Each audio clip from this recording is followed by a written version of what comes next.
Imagine the learned Mary Allher. She spent her life in black and white laboratories studying neurophysiology in red color. Now she knows this. The color is so good that literally memorize all the information with him. Connected, she knows the wavelengths of all colors, knows about the psychology of red, about which neurons transmit signals from retina to the brain, what happens in this time in the brain itself and in general, what hormonal, electrically and mechanically and changes occur in the body and in around the world when perceiving red, colors in general, about the red color, so she remembers everything. But what happens if Maria, she will see the red color in reality. She will recognize something new, something special. Whether knowledge will be in this experience, there is something irreducible what she studied while sitting in black and white room. This thought experiment, philosophy, is called Mary's room, and we will leave the answer to it as a philosopher, but I want to turn this question straight on the contrary. What if Mary saw all her life red color and then suddenly started write down and organize your observations about him? Will she understand it's better if she knows something additional, whether her experience will be filled some special red understanding? I think that yes. For example, explorer, guide, share, book, author, through the mirror of the tongue. Why on others' languages the world looks different. Spent amazing experiment. He grew his daughter trying never to sharpen focus on the color of the sky, and then one day asked her what color she sees when looks up. Alma, the explorer's daughter, knew the answer for her. The sky was colorless. In the end, she still managed to assign him blue, but it took some. There were no efforts in the ancient Greeks. Either Homer considered the blue of the sea a color, dark wine, and apparently seriously, in his works have other colors mentioned hundreds of times, but blue was never invented. Did the Greeks see the sea differently than we do? Scientists Jules Davidoff decided to find out. He went to visit the Himba tribe, those natives, blue and green denoted by one word. Okay, now mystery, which one do you think rectangles is different from others? Obviously this one, but the Himba people determine it much slower and takes much longer. Look and reflect on each cube with a different. Why? Because they don't have a special word for it to tell the blue from the green. The experiment was repeated many times and including with Russian speakers. You see, in our language has a special word for designation, light blue, and it turns out that we can distinguish better shades of blue than English speakers. The inhabitants of Altai are also better than the inhabitants of China distinguish some shades because in Altaic more color categories. In general, language affects how we see colors.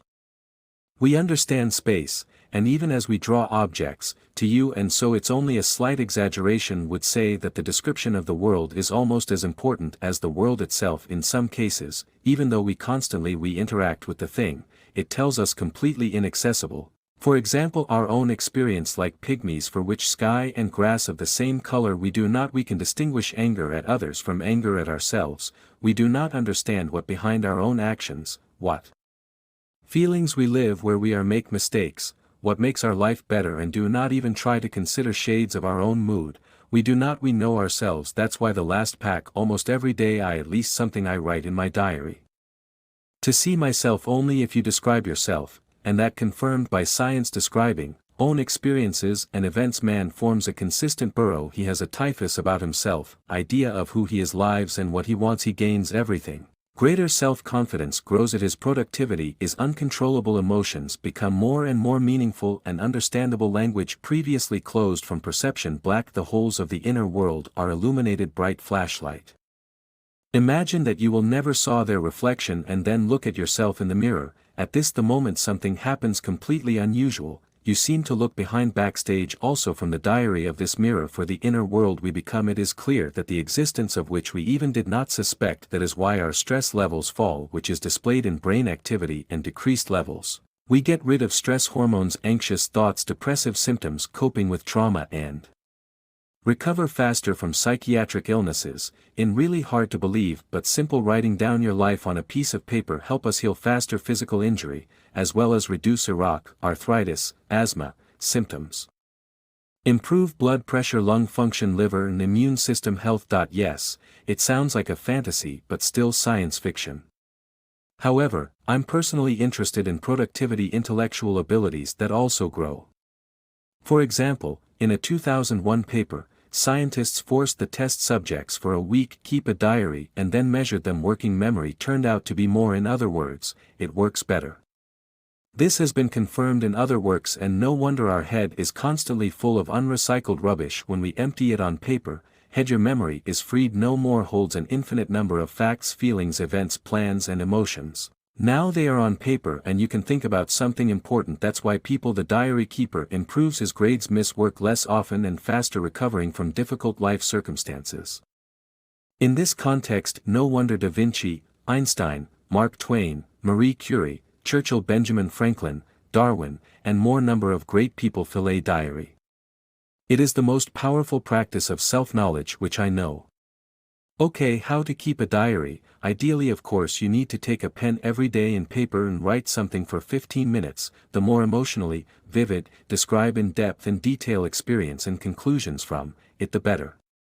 However, we know what the habit is very difficult to maintain for a long time, so I'll say so. Good diary, it is the one that you lead. For example, to me convenient to write on the computer because I quickly typing. A letter by hand rather slows down. I don't write every day and do not force themselves to express emotions, but I strive to do all this. Sometimes my diary is 100 words, sometimes 10,000, sometimes I talk to him, sometimes composing your schedule, and if I'm too lazy to type, I include. Sometimes I use compound sentences with beautiful linguistic terms, and sometimes my diary is like financial statements. The most important thing here is you get your inner world inside out, and put in front of me. So I find myself. I hope it works, and good luck to you.